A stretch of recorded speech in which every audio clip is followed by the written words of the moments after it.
Hey everyone, welcome to the premiere episode of 5 to 10 in the D. We're here in Farmington Hills at iHeartMedia, and we're going to speak with our first guest. Stay tuned.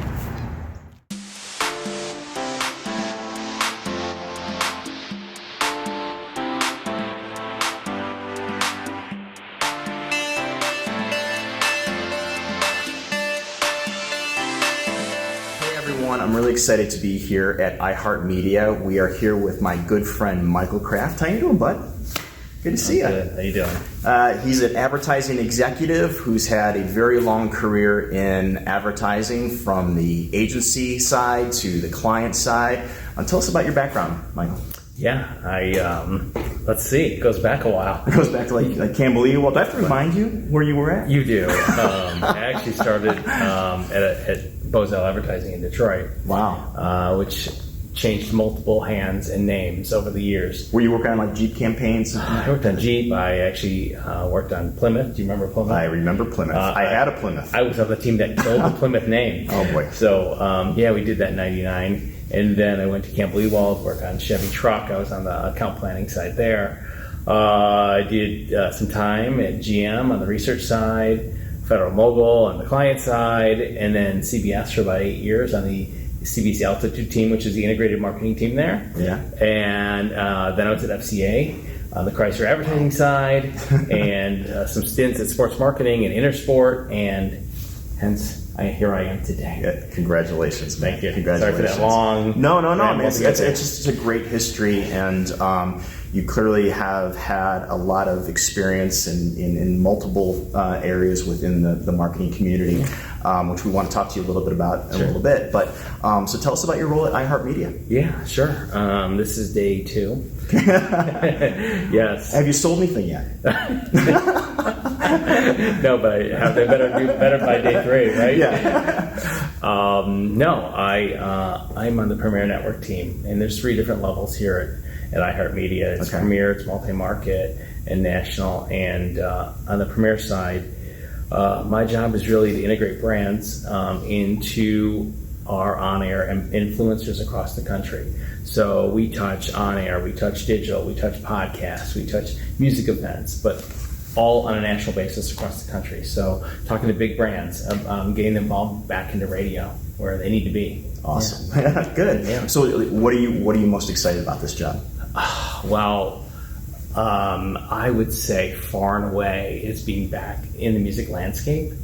My passion is far and away is music, and I touched it with CBS and created some music concerts there and touched radio there, and I'm back in the building of music and touching every facet of music, and at the number 1 company in the world. So it's great. Awesome. Yeah. I mean, that was going to be my next question is, what you love so much about this industry, and would you say it's music, it's entertainment? Is that what you love? Yeah, it's that, and it's being able to touch 95% of our population daily. I mean, radio is such a touch point for people that it's great, and music has so many touch points, and you think about music, and you can get to music through different on-air ambassadors. You can get there through podcasts, you can get through digital, you can get there through different means, and music is just universally well known and well liked. So I was thinking just like how the audio is here to stay. It's not going anywhere. It's growing, especially with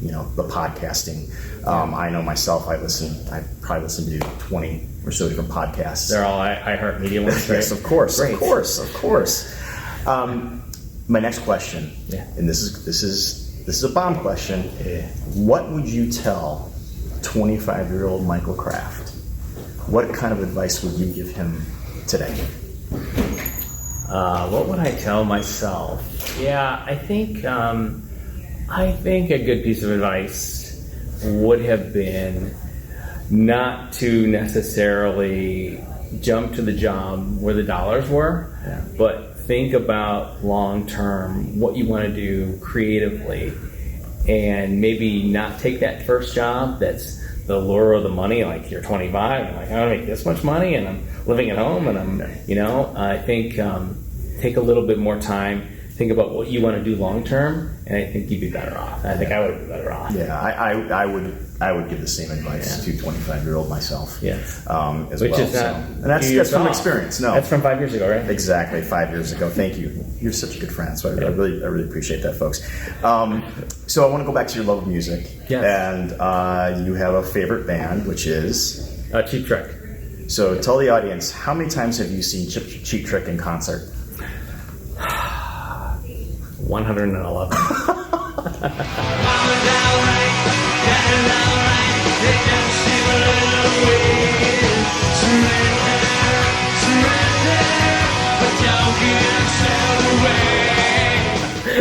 How is it even possible? Well, let's see. When I was born, no, it started as a passion with a couple buddies of mine back in a long time ago, and just followed the band. And there's just multiple opportunities. They're from Rockford, Illinois, so they're a Midwest band. So they're in Detroit 3-4 times a year, and just and we traveled some shows and saw some different shows, and it just adds up. What was your favorite Cheap Trick concert? Do you remember? Yeah, I do. Out of 111, you remember your favorite one? I do. It took place. It was their 25th anniversary, and took place in their hometown. So we got to go to their hometown, which sounds geeky, but we spent the weekend there, and they had multiple shows going on that weekend. But the culmination was their 25th anniversary show that night. They recorded it. It's on video. It's on audio, and they had a bunch of special guests come up from Slash from Guns N' Roses, and it was just a cool. So you're in the audience, and you have that on audio. Actually, they released it as a CD and as a video. So wow, that's cool. Isn't that cool? Yeah. I saw U2 when they filmed Rattle and Hum. Yeah. And I'm in the Sun Devil Stadium when they filmed it there. I'm in the audience. Wow, that's cool. Yeah. I'm not in the credits though with the film, which I found disappointing. Michael, we're both music lovers. Mm-hmm. I almost feel like that's something that's a must when you live in Detroit, where Motown, such great music, has come out of the city. What else do you love about the city of Detroit, the city that we work in and around? What is it that you love about the city? I think, music is so central to Detroit. You've got amazing artists that have come out of Detroit, from the Motown era to the rock era with Alice Cooper and Bob Seger and Jack White, and it just, the names keep going. And what they're doing at the Motown Museum is amazing. But I think part of the transformation of Detroit is not only the music, it's the sports environment that we have, with 4 teams located within a couple blocks radius of each other downtown. Now, they're not all doing great, but we're all hoping for some kind of... We're very passionate about our sports in Detroit. Oh, we are, sure. And I'm telling you, the day the Lions win, this place is going to go nuts. And so I think sports is so central to what's happening in Detroit. Yeah. Not many cities have 4 teams, and one representing each league, but having them all close to each other. And there's nights that there's Lions game, Tigers game, all happening on the same day. It's pretty cool. It's really exciting. Yeah. It's really exciting. So this city, Detroit, has been really good to you in your career. What do you do to give back? What are you passionate about? There's an organization. Thank you for asking. Yeah. There's an organization that we donate to, we participate in. It's called the Friendship Circle. It's based in West Bloomfield, and it really services kids with special needs. Okay. And gives them an opportunity to. There's a restaurant there, and they're able to cook and serve, and then there's multitude of things they can do to kind of help and grow. And we participate in a walk every year. It's a community walk, and we donate, and we do other things. We know people that unfortunately have to be in that organization. So it's something that we give back to the city and we're part of. So well, that's awesome. And I imagine the Friendship Circle, they're always looking for volunteers or people to participate and give back. So what we can do is we can make sure we post a link to the Friendship Circle if you're interested in finding more about the organization and maybe participating. I'm sure they could use as many people that are